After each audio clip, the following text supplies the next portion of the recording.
Assalamualaikum warahmatullahi wabarakatuh. Waalaikumsalam warahmatullahi wabarakatuh. Alhamdulillah, wassalatu wassalamu ala sayyidina Rasulillah, sayyidina wa maulana Muhammad ibn Abdullah wa ala alihi wa sahbihi wa mawala. La haula wa la quwwata illa billah, amma ba'd. Bapak-bapak, ibu-ibu, saudara-saudara kaum muslimin rahimakumullah. Sudah menjadi keyakinan dalam kehidupan kita bahwa segala yang ada permulaannya tentu akan ada penghabisannya. Setiap yang punya awal mesti akan punya akhir. Tidak ada keabadian dalam kehidupan dunia ini. Semuanya datang dan pergi silih berganti, berubah oleh pergeseran masa dan pertukaran waktu. Demikianlah kalau kita mau merenungi kehidupan dari alam di sekitar kita. Sejak dari kehidupan tumbuh-tumbuhan, binatang, sampai kepada kehidupan kita, makhluk bernama manusia. Lihatlah kita manusia misalnya. Dimulai sejak kita terlahir ke alam ini, keluar dari alam rahim ibu, menjadi bayi yang merah tidak berdaya, untuk kemudian berangsur meningkat menjadi anak-anak. Dari kehidupan anak-anak berubah lagi kita menjadi remaja dengan segala keceriaan dan kelincahannya, dan dari masa remaja naik lagi kita memasuki usia dewasa, untuk kemudian berangsur memasuki hari tua. Lalu setelah kita memasuki hari tua, sehari, seminggu, sebulan, setahun, sampailah kita kepada batas waktu yang telah ditentukan oleh Allah, yang dinamakan ajal, dan bertemulah kita dengan yang disebut maut. Ini merupakan kepastian dalam kehidupan. Kalau saja kita mau merenung perubahan-perubahan yang terjadi pada diri kita, seharusnya membuat kita insaf dan sadar. Di kala remaja kita begitu lincah, punya rambut yang hitam ikal berderai, punya lesung di pipi, punya senyum yang indah menawan setiap orang yang melihat, punya kulit yang kencang dan bersih. Manakala kita memasuki hari tua, perubahan frontal pun terjadi. Kulit mulai jadi keriput, rambut yang tadinya hitam ikal berderai mulai memutih, nikmat berkurang, gigi yang tadinya utuh dan sanggup mengunyah apa saja, satu demi satu permisi meninggalkan kita.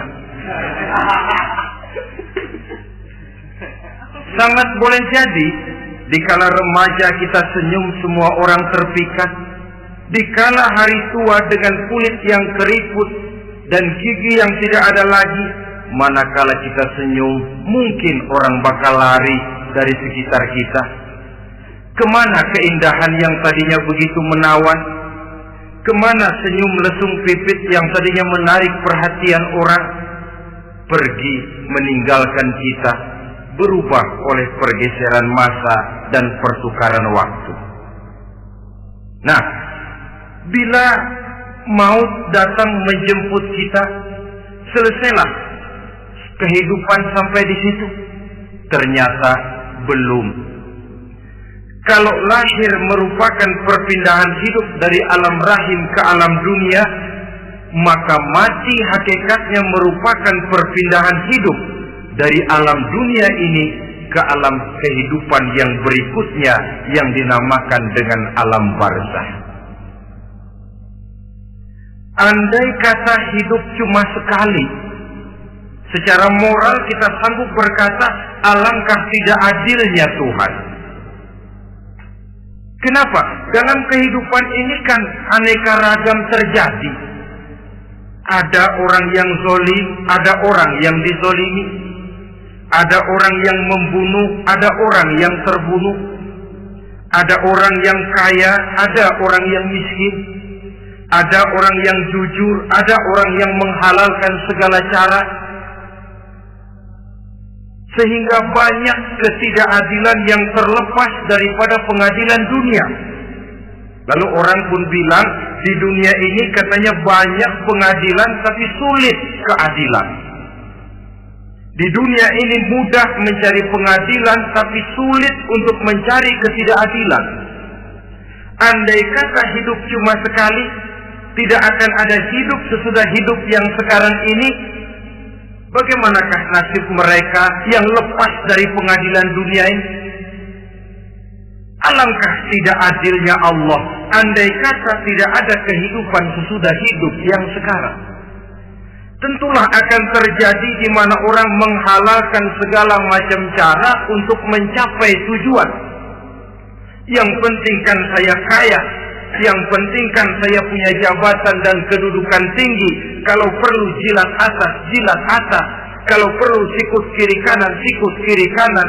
Kalau perlu injak bawah, injak yang bawah. Ini prinsip daripada orang-orang komunis. Dan pantas karena mereka tidak percaya kepada kiamat. Pantas karena mereka tidak percaya akan adanya kehidupan sesudah hidup yang sekarang ini.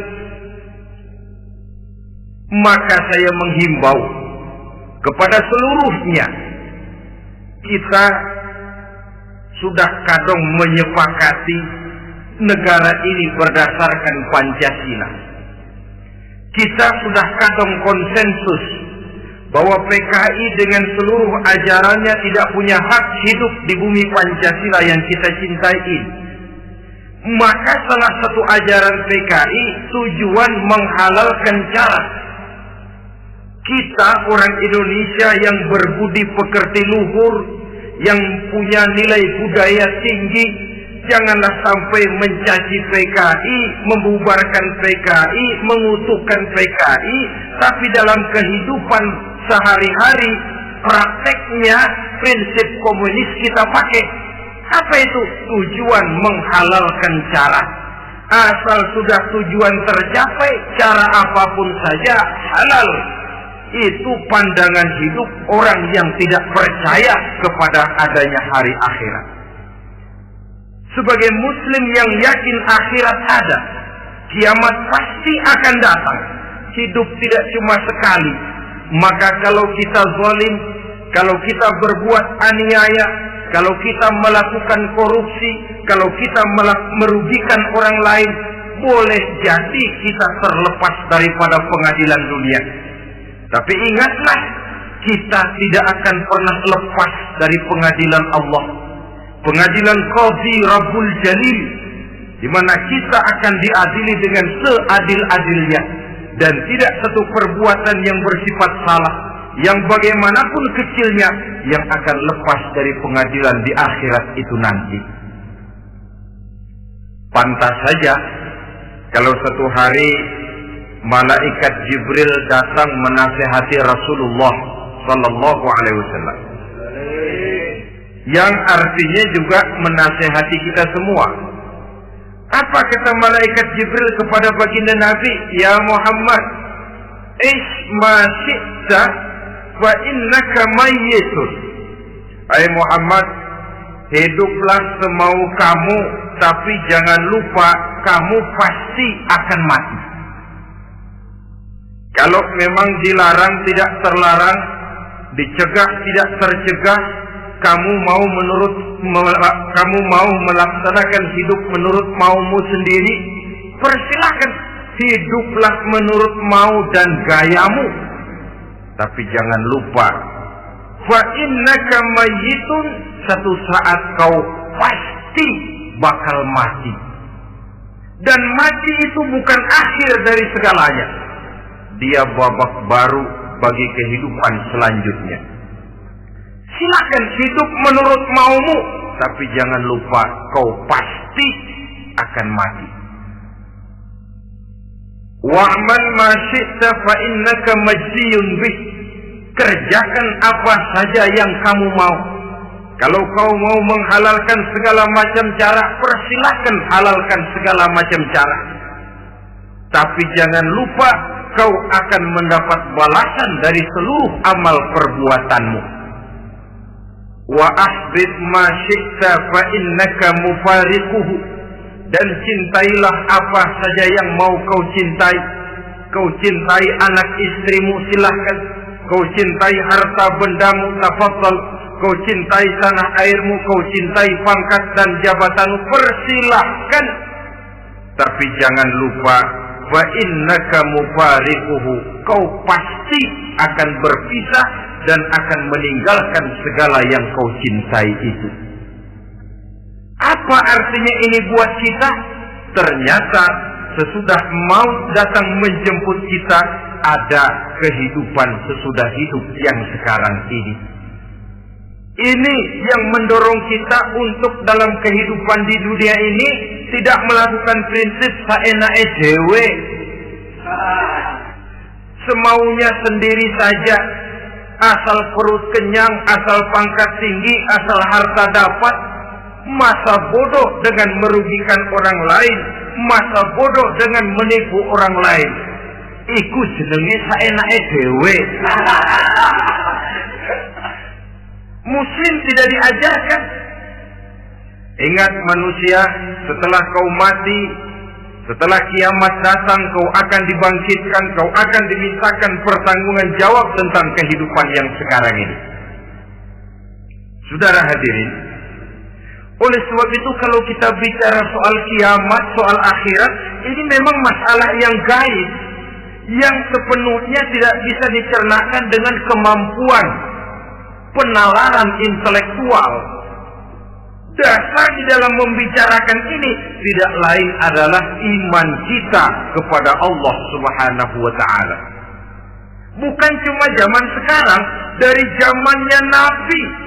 Orang itu kalau sudah bicara kiamat, bicara akhirat, ada yang ragu-ragu, ada yang menolak sama sekali. Bukan dari zaman sekarang, dari zaman dulu. Pernah kok satu saat Rasulullah itu dakwah menceritakan, saudara-saudara, akan terjadi kiamat di mana Allah akan membangkitkan manusia dari kuburnya untuk memintakan pertanggungan jawab. Ini dalam dakwahnya Nabi pidato macam itu. Apa reaksi orang? Yang beriman ya mantap, tapi yang tidak beriman, bajingan-bajingan Quraisy ini, mereka bertepuk tangan, mengejek, mencaci. Malahan ini yang luar biasa, ada dua orang kafir namanya Ubay bin Ka'ab dan Al-As bin Wa'il. Mendengar pidato macam ini, mereka buru-buru pulang ke rumah. Ngapain? Ngambil pacul. Lalu berangkat nyari kuburan tua. Dia gali itu kuburan. Tulang-tulangnya diangkut, dibawa ke depan Nabi. Ya Muhammad, tulang-tulang yang udah hancur begini, siapa yang bisa ngidupin lagi? Yang macam-macam aja kamu Muhammad. Enggak rasional, enggak masuk akal. Allah menjawab. Apa kata Allah? وَضَرَبَ لَنَا مَثَلًا وَنَسِيَ خَلْقَهُ قَالَ مَنْ يُحْيِي الْعِظَامَ وَهِيَ رَمِيمٌ قُلْ يُحْيِيهَا الَّذِي أَنْشَأَهَا أَوَّلَ مَرَّةٍ وَهُوَ بِكُلِّ خَلْقٍ عَلِيمٌ. Mereka memberikan perumpamaan kepada kami, kata Allah. Mereka melupakan asal kejadiannya. Mereka bertanya, siapa yang sanggup menghidupkan tulang belulang yang sudah hancur kayak begini? Qul yuhyiha alladhi ansaha awwala marrah. Katakan kepada mereka Muhammad, yang akan menghidupkannya adalah Dia yang telah menciptakannya pertama kali dulu. Kalau Dia sanggup menciptakan, Dia tentu lebih sanggup lagi untuk mengembalikan reproduksi ciptaan itu sebagaimana semula. Yang paling kasihan yang ragu-ragu, akhirat itu ada apa enggak sih? Kiamat itu ada apa enggak sih? Lantaran ragu-ragu, terombang-ambing dia antara harapan dan putus asa, antara kenyataan dan idealisme. Ada yang buta sama sekali 100% terhadap keadaan-keadaan sesudah mati. Perhatian mereka hanya tercurah kepada kehidupan sebelum mati. Yang mereka perhatikan siang dan malam tidak lebih daripada urusan perut. Pergi pagi, pulang sore, peras keringat, banting tulang. Cuma soal makan, soal minum, soal pakaian, soal kendaraan, soal rumah tangga, soal anak, soal istri. Yang mereka pentingkan hanya soal-soal politik misalnya, ekonomi, pembangunan dan industri. Untuk soal-soal kayak begitu, bias betul. Habis seluruh waktu untuk memikirkan, meningkatkan kebudayaan, politik, sosial, ekonomi. Kadang-kadang kurang tidur, kurang istirahat, berkeliaran ke sana kemari ke tempat yang jauh-jauh. Sampai kadang-kadang terkena stres, penyakit darah tinggi, ginjal, lever, untuk memikirkan hal-hal yang semata-mata karena dunia saja.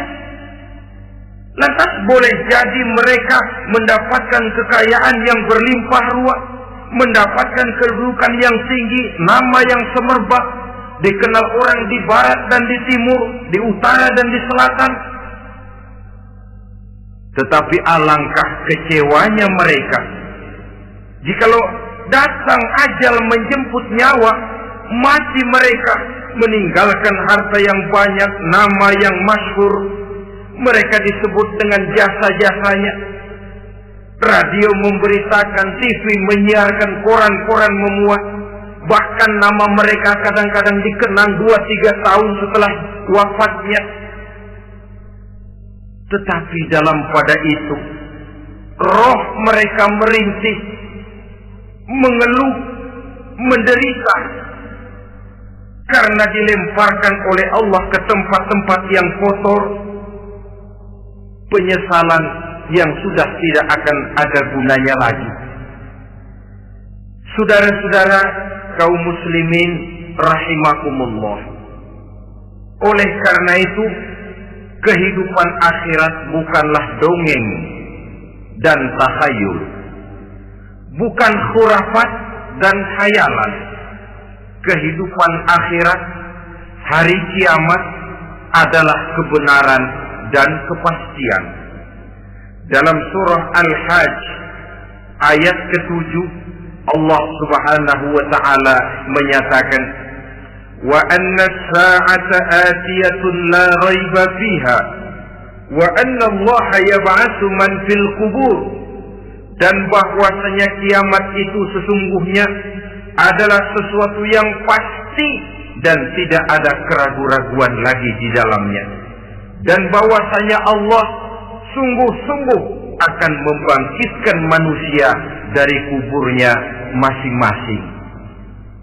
Nah, kalau kita sudah yakin kiamat sesuatu yang pasti adanya, akhirat sesuatu yang pasti adanya, dari mana pembicaraan tentang kiamat ini kita mulai?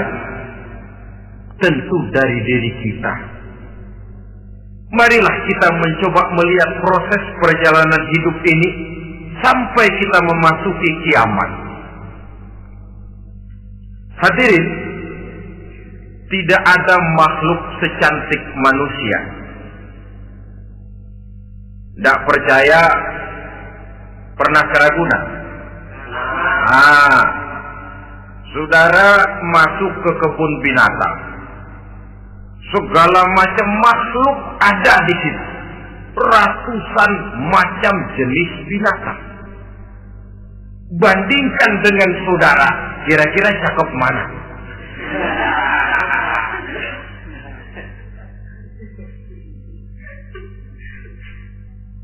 Dari seluruh makhluk yang diciptakan Allah itu, manusia fi ahsani taqwim, dalam bentuk yang paling sempurna, sejak susunan biologis sampai kemampuan berpikir. Biologis kita, ya Allah, diciptakan kita begini rupa. Diberikan 2 kaki untuk berjalan, 2 tangan untuk bekerja. Diberikan 2 mata, dua-duanya di depan. Pernah saudara mikir kalau mata kita yang satu di depan, yang satu di belakang? Rasanya nggak laku kacamata.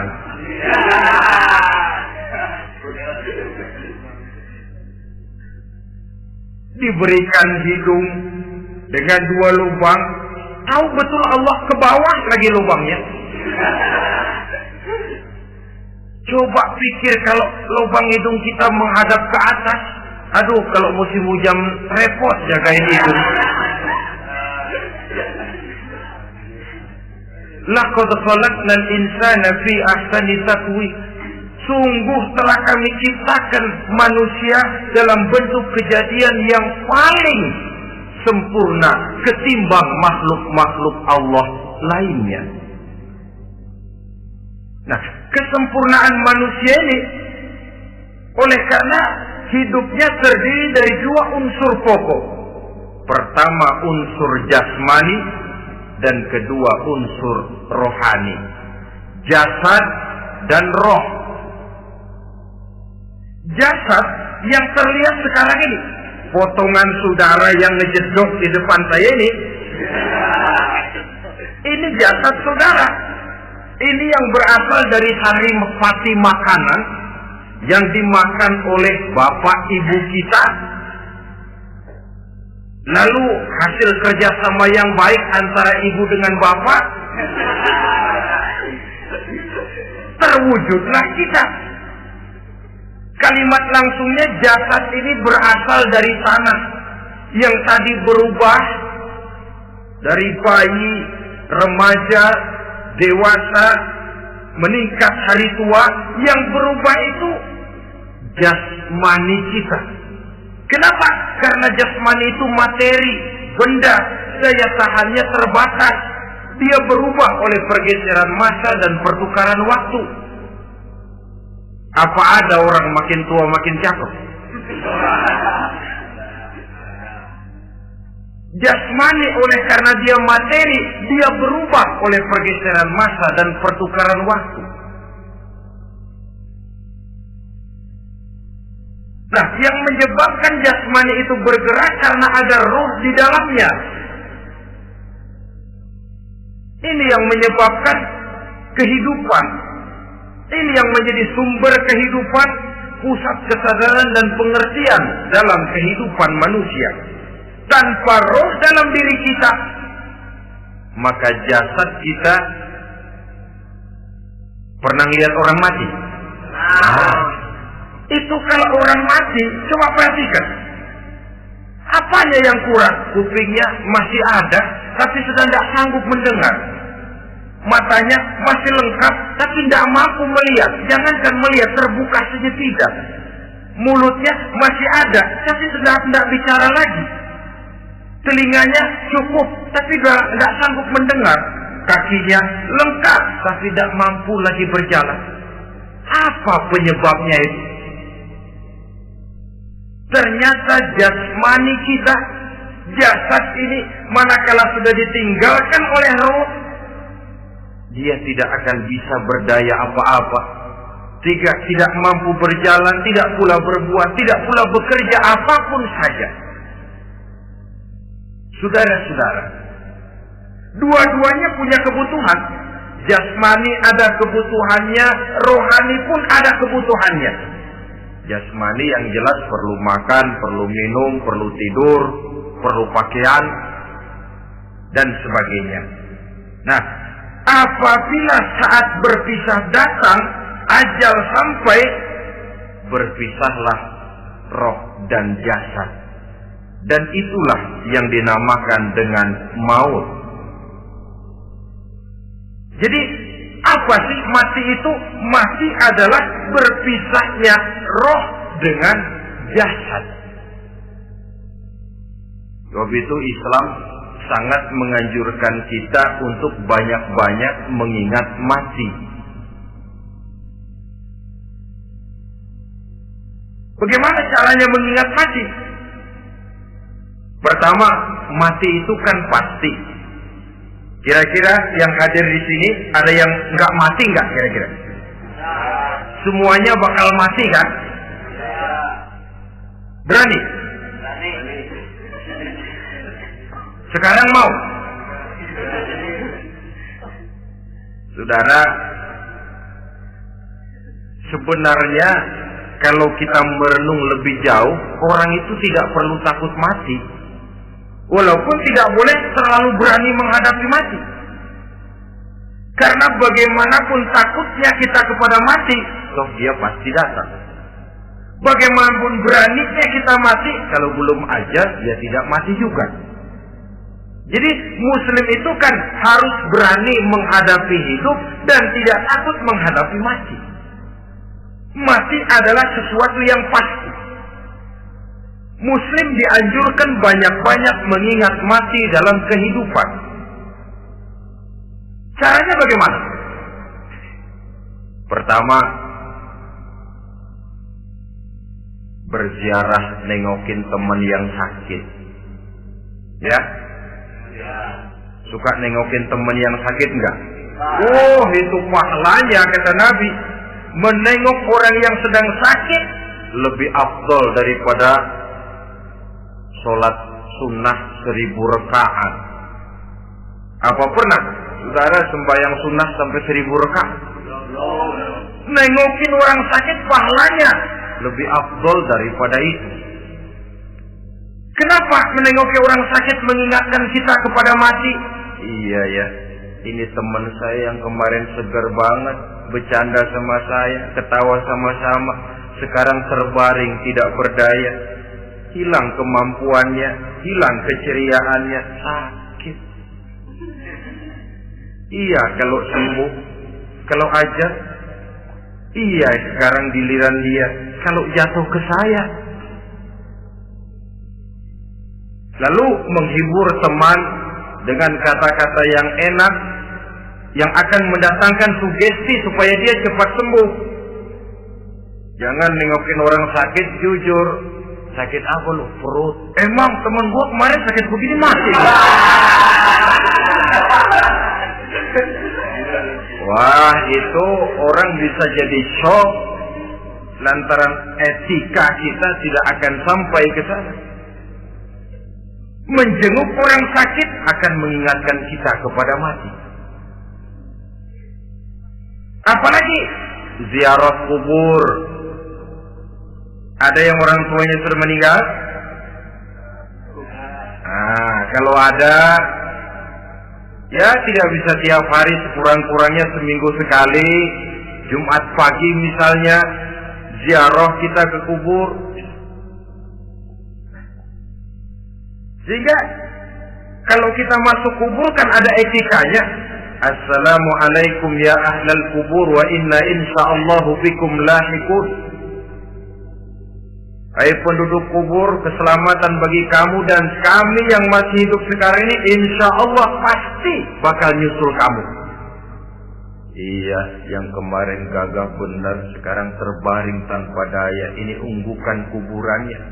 Yang kemarin ada sekarang sudah tidak ada. Kemana dia? Kami satu saat pasti akan begini. Ingat mati.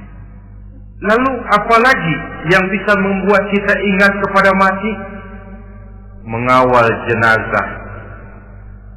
Bukankah sangat dianjurkan oleh agama, bahkan kalau bisa sejak mengurusnya, memandikannya, mengkafankannya, menyolatkannya untuk kemudian mengantarnya ke kubur. Hari ini saya antar dia ke kubur, besok boleh jadi saya yang diantar orang. Hari ini saya solatkan dia, besok boleh jadi saya yang disolatkan orang. Hari ini saya masukkan dia ke liang lahat, besok mungkin giliran saya dimasukkan orang ke liang lahat. Ingat mati, tumbuh kesadaran. Lalu daya positifnya dalam kehidupan apa? Nah, saudara-saudara hadirin, orang yang mengingat mati bukan lantas menjadi lemah dalam kehidupan, menjadi putus asa, sedikit semangat, terbentur kesulitan, mudah frustasi. Bukan itu tujuannya kita diperintah mengingat mati. Jelasnya Islam menganjurkan kita untuk mengingat mati guna maksud-maksud yang positif, supaya orang lalu sadar hidup ini cuma sebentar. Maka mumpung hidup, nah ini mumpung, tapi mumpung yang baik. Mumpung hidup, maka hidup yang singkat ini harus saya pergunakan dengan sebaik-baiknya, melakukan kebajikan yang sebanyak-banyaknya, menjauhkan rasa malas, menunggu keajaiban yang datang dari langit, berleha-leha, bermain-main, sementara maut kalau dia datang tidak pernah main-main. Pantas kalau seorang penyair bernama Syauqi memesankan, tazawwad bitaqwa fa innaka la tadri idza hanna al-lailu hal ta'ishu ila al-fajr, kam min sahihin mata min ghairi illatin wa kam min 'alilin 'asha hinan min ad-dahri. Persiapkan dirimu dengan takwa, sebab kamu tidak tahu apabila malam datang kamu masih bisa hidup apa enggak besok pagi. Apa ada jaminan saudara yang kumpul di depan saya malam ini besok masih bisa hidup? Tidak. Ada jaminan? Tidak ada sama sekali. Kam min sahihin mata min ghairi illatin. Berapa banyak orang sehat mati enggak pakai sakit lagi. Sebabnya kadang-kadang ringan saja. Ada yang cuma jatuh di kamar mandi, mati. Ada yang cuma ketiban pensil. Iya, kalau ketiban pensil 3 peti masa nggak mati. Ta'addadatil asbab wal maut wahid. Sebabnya boleh jadi macam-macam, tapi mati satu juga, yaitu mati. Dia seperti kelapa yang terlalu tua jatuh ke bawah, yang kembang baru keluar pun jatuh ke bawah. Itulah mati.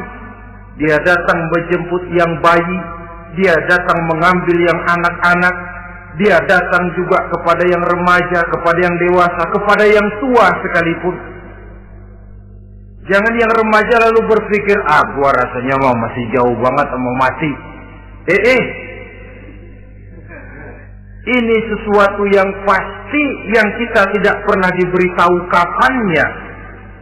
Kalau dikasih tahu kapannya kan kita bisa, umpama malaikat maut datang ke rumah saya, saudara Zainuddin kau mati 80 tahun lagi. Wah, saya kan berhitung, masih lama, poya-poya aja dulu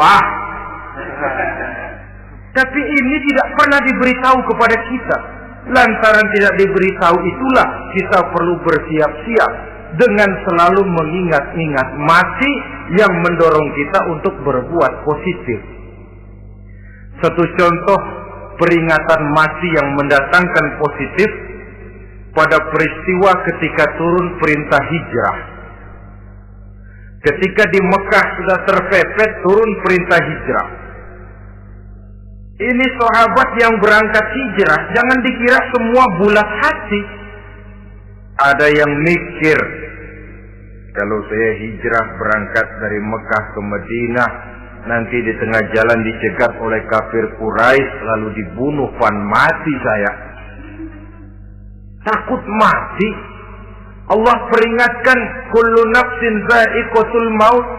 Kamu disuruh hijrah saja takut mati, padahal kamu tahu semua yang hidup bakalan mati. Diam saja di Mekah mati, hijrah ke Madinah pun akan mati. Mendengar ayat ini, Sayyidina Umar bin Khattab seperti dibakar semangatnya.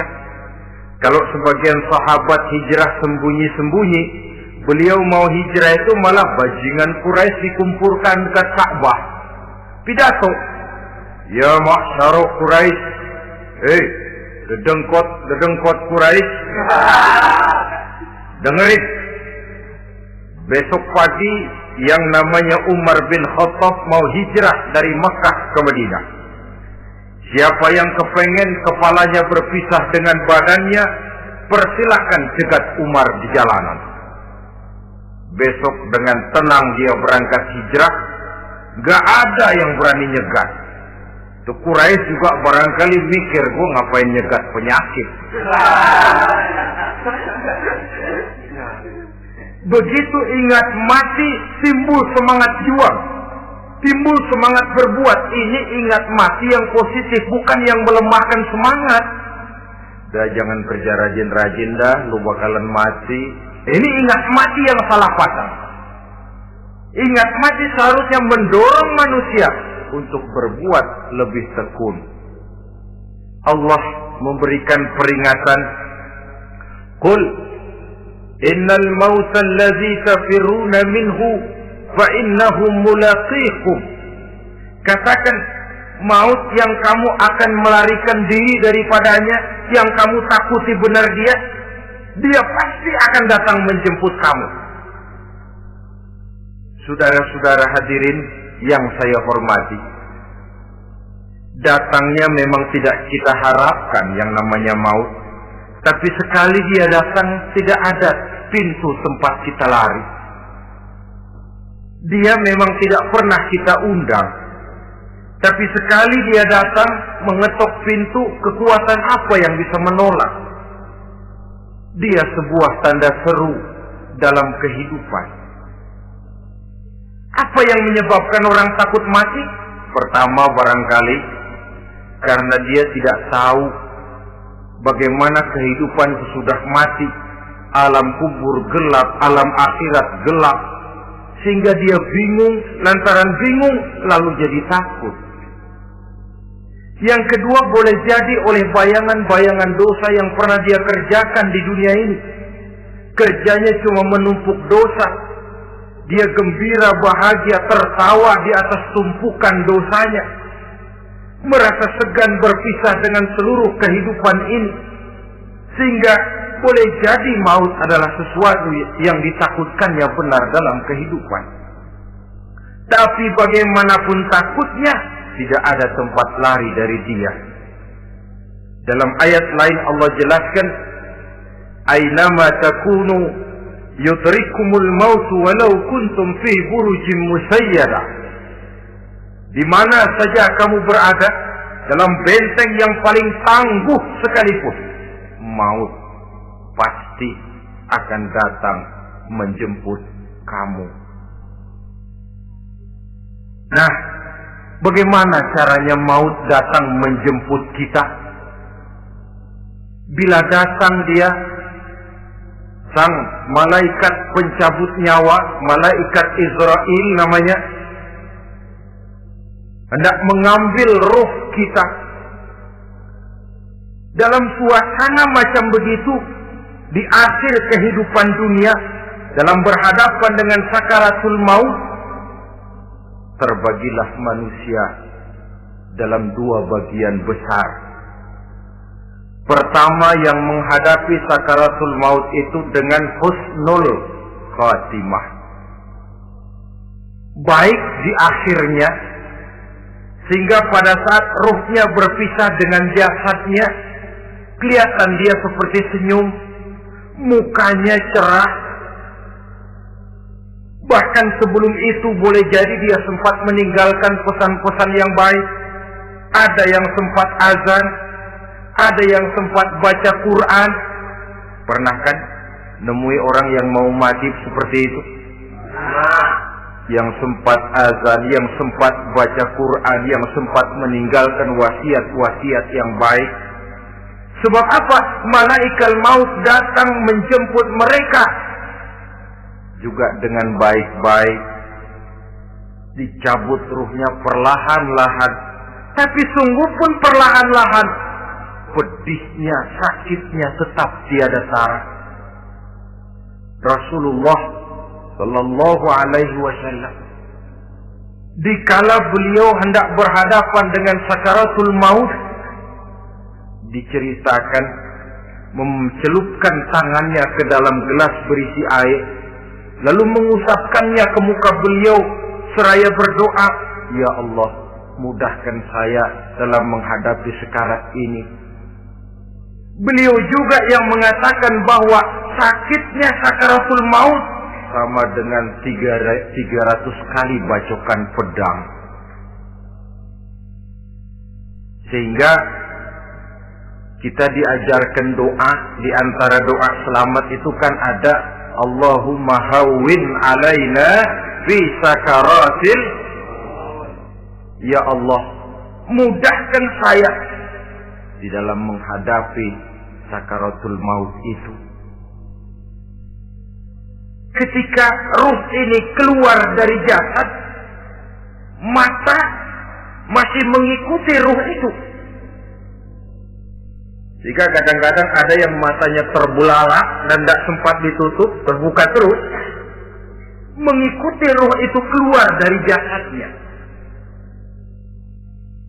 Adapun golongan kedua, manusia yang ketika berhadapan dengan sakaratul maut mendapatkan su'ul khatimah, jelek di penghabisannya. Sekaratnya sudah setengah mati, lalu jelek juga di akhirnya, mati dalam keadaan yang tidak baik, tidak terpuji. Ada yang lagi megang kartu, mati. Ada yang lagi di tempat ngadu ayam, mati. Ada yang lagi di tempat pelacuran, mati. Ada yang lagi megang botol minuman keras, mati. Nih barangkali malaikat maut gemes banget nariknya, lu bajingan, lu tarik terus. Mati su'ul khatimah. Makanya bagus itu. Kadang-kadang di majelis-majelis taklim kan sering dibaca, Ya Allah biha, Ya Allah biha, Ya Allah bihusnil khatimah. Kan ada itu? Ada enggak? Saudara hadirin, mohon agar oleh Allah kita diberikan husnul khatimah, baik di saat ruh akan berpisah dengan jasad. Ini sesuatu yang pasti. Sang malaikat maut datang menjemput nyawa. Setelah ruh berpisah dari badan, maka tinggallah sang badan, ditangisi oleh semua yang kita tinggalkan. Sehingga kepada putrinya Fatimah, ketika malaikat maut datang hendak menjemput baginda Nabi, beliau berkata kepada anaknya, Fatimah, kamu tahu siapa yang datang? Saya tidak tahu, Bapak. Yang datang, Fat, hadimul lazat. Itu dia yang menghancurkan seluruh kesenangan dunia. Waqati'us syahwat, yang memisahkan kita dengan seluruh yang kita cintai. Dia malaikat maut, Fat. Manakala jasad sudah ditinggalkan oleh ruh, itulah yang dikerubungi orang. Anak menangis, istri menangis, orang tua bersedih, teman-teman merasa kehilangan, menangisi jasad. Diuruslah jasad kita, dimandikan sebagaimana mestinya, dikafankan dengan kain putih 3 lembar, itu yang hendak kita bawa kembali ke tempat asal kita. Pakaian sutra, jas yang mereknya Switzerland wool, kain yang Samarinda, sepatu yang Belly atau Beltoni, jam tangan yang Rolex, kendaraan yang serba mewah, tidak ada yang menyertai kita. Kain putih 3 lembar itu saja lagi. Demi setelah dikafankan, dibujurkan kita menghadap ke arah kiblat, orang banyak pun datang menyolatkan kita dengan 4 takbir, diiringi dengan doa. Lalu upacara pelepasan, berangkat kita meninggalkan anak, istri, suami, kampung halaman, tanah air, bahkan alam dunia ini.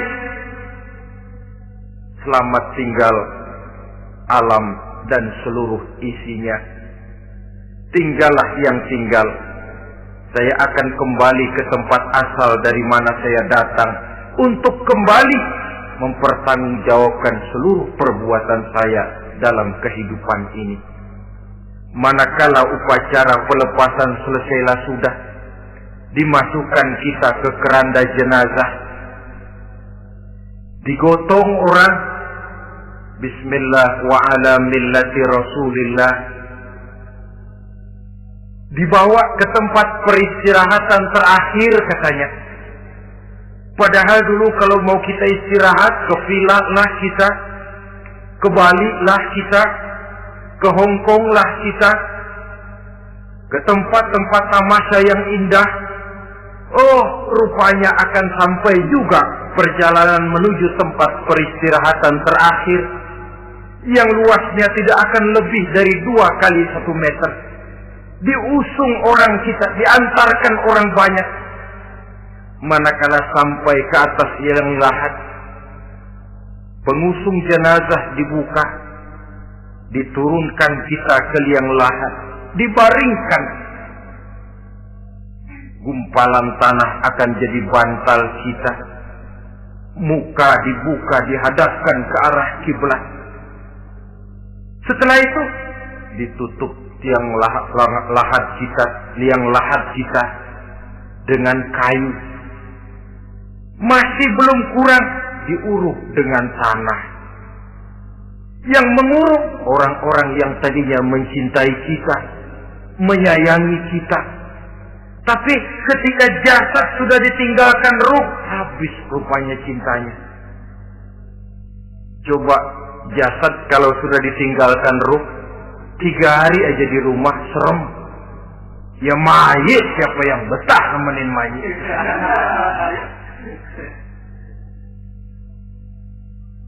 Lalu bila upacara pemakaman selesai, maka berusahalah semuanya. Para pengantar akan kembali ke rumahnya masing-masing. Maka masuk kita ke alam kehidupan, yaitu yang disebut alam barzakh atau alam kubur. Apa selesai hidup sampai di situ? Tidak. Hanya beberapa langkah setelah yang mengantar kita pulang, diriwayatkan dalam hadis Bukhari dan Muslim, bila seseorang sudah diletakkan di kuburnya, lalu yang mengantar kembali pulang, maka roh si mayit akan dapat mendengar bunyi terompah orang yang pulang itu. Bunyi terompahnya terdengar. Datang 2 malaikat menanyakan dia dengan pertanyaan-pertanyaan yang kalau bisa dijawab dengan betul, 2 malaikat yang bernama Munkar Nakir akan bilang, jawabanmu betul, tenanglah kau di sini, naumatal arus, tidurlah kau di sini seperti tidurnya pengantin. Orang yang baik-baik di alam kuburnya akan mendapat nikmat kubur. Sehingga masa penantian yang lama, jangan lupa, kita masuk ke kubur itu kan menunggu sampai datangnya hari kiamat. Jadi kalau kiamat umpama masih 1000 tahun lagi, ya 1000 tahun kita menunggu. Orang yang baik-baik, penantian di alam kubur, kata malaikat, naumatal arus, tidurlah kamu seperti tidurnya pengantin. Bagaimana sih tidurnya pengantin? Enggak berasa. Iya, kata anak sekarang, endah aja. Begitu mendusin pagi, kata lakinya, malam sebentar bener ya Neng. Sebentar betul katanya malam. Ya tentu saja tidak terasa. Kenapa? Dia tidak pernah memikirkan waktu. Terbawa oleh kenikmatan dan kelezatan yang dirasakannya dalam kehidupan. Tapi orang kafir, orang yang dosanya bertumpuk, tidak sanggup menjawab pertanyaan 2 orang malaikat, maka dia akan mendapat azab di alam kuburnya terus menerus siang dan malam sampai datangnya hari kiamat. Ibarat maling ayam ketangkep, belum masuk pengadilan udah dikebukin duluan. Kan begitu kan? Ada maling ayam nggak di sini? Nah, itu yang nyaut tadi pengalaman itu. Di sidang belum divonis, belum digebukin babak belur. Saudara hadirin, maka alam kubur bisa merupakan raudhatun min riyadil jannah. Taman di antara taman-taman surga pun juga bisa merupakan hufratun min hufarin niran, menjadi liang daripada neraka. Ada lagi riwayat yang dari Imam Muslim yang diperoleh dari Zaid bin Sabit. Zaid bin Sabit cerita, satu hari kami bersama Rasulullah sallallahu alaihi wasallam berada dalam kebun kepunyaan Bani Najjar. Rasulullah sedang duduk di atas keledai. Tiba-tiba entah bagaimana itu keledai terkejut, kaget, berontak, hampir Rasulullah jatuh. Rasulullah kemudian bertanya, rupanya di kebun itu ada kuburan tua, 5 atau 4 kuburan.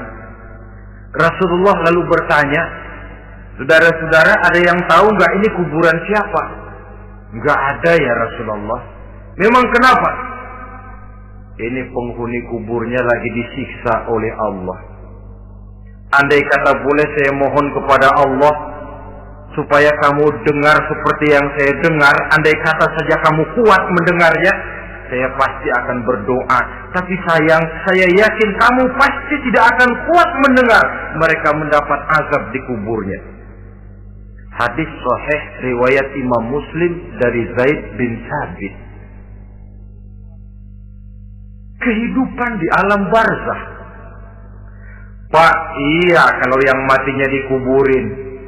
Nah kalau yang matinya diceburin ke laut, dibakar, di medan perang hilang gak ketahuan kemana jenazahnya.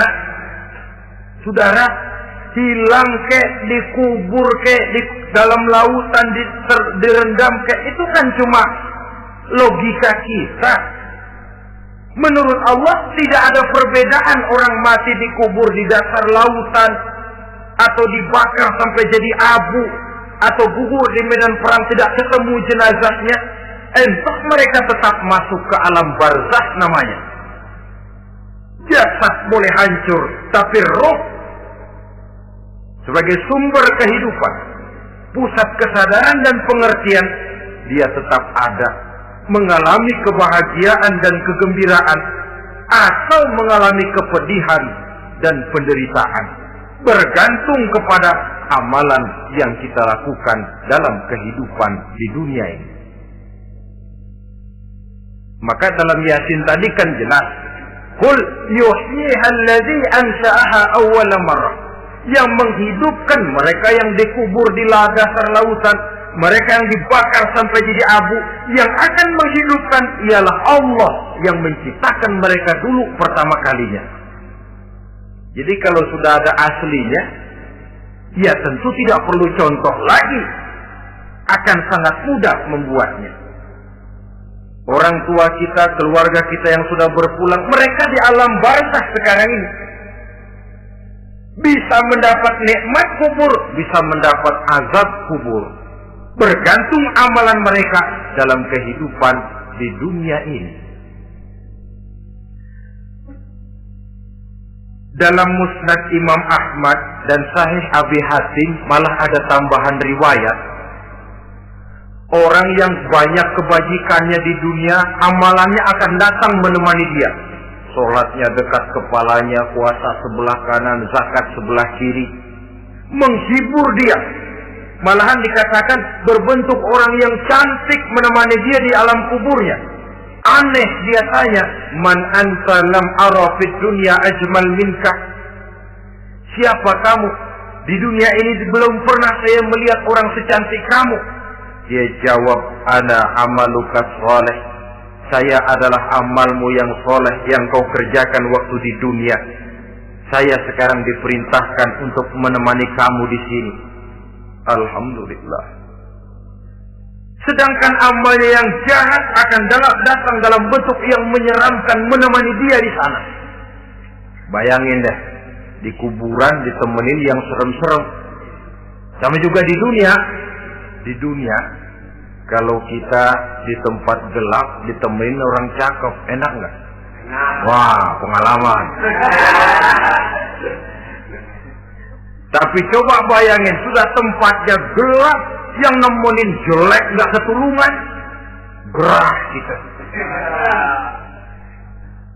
Nah, saudara hadirin yang saya hormati, lalu bagaimana tempat arwah-arwah yang sudah kembali menghadap Allah yang disebut mustaqarrul arwah itu? Macam-macam tingkatannya sesuai dengan profesi dan amalannya waktu di dunia. Ada roh-roh itu yang setelah pisah dengan jasad, artinya mati, ditempatkan di tempat yang disebut a'la iliyin, tempat yang tertinggi. Siapa ini? Arwahnya para nabi dan para rasul. Ini fi a'la iliyin, di tempat yang tertinggi. Arwahnya para nabi, arwahnya para rasul. Dan karena kita bukan nabi, bukan rasul, ya jangan mimpi dapat tempat fi a'la iliyin, kecuali kalau Allah menghendaki. Itu hak prerogatif Allah, tapi kan tidak adil kalau Allah melakukan itu. Ini kelompok roh-roh yang masuk golongan VIP. Wah, the first class. Para nabi, para rasul. Lalu ada pula roh-roh itu yang setelah pisah dengan jasadnya diumpamakan seperti burung-burung hijau yang berterbangan di perkebun-kebunan surga. Roh siapa mereka ini? Rohnya para syuhada, orang-orang yang mati syahid gugur membela agama. Nah, ini bedanya orang mati syahid dengan pahlawan, ya. Apa bedanya syuhada dengan pahlawan?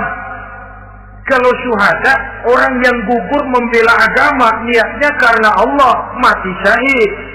Kalau pahlawan, orang yang gugur membela negara, orang yang dianggap berjasa kepada pemerintah. Klimaksnya, kalau orang mati syahid, jelas surga.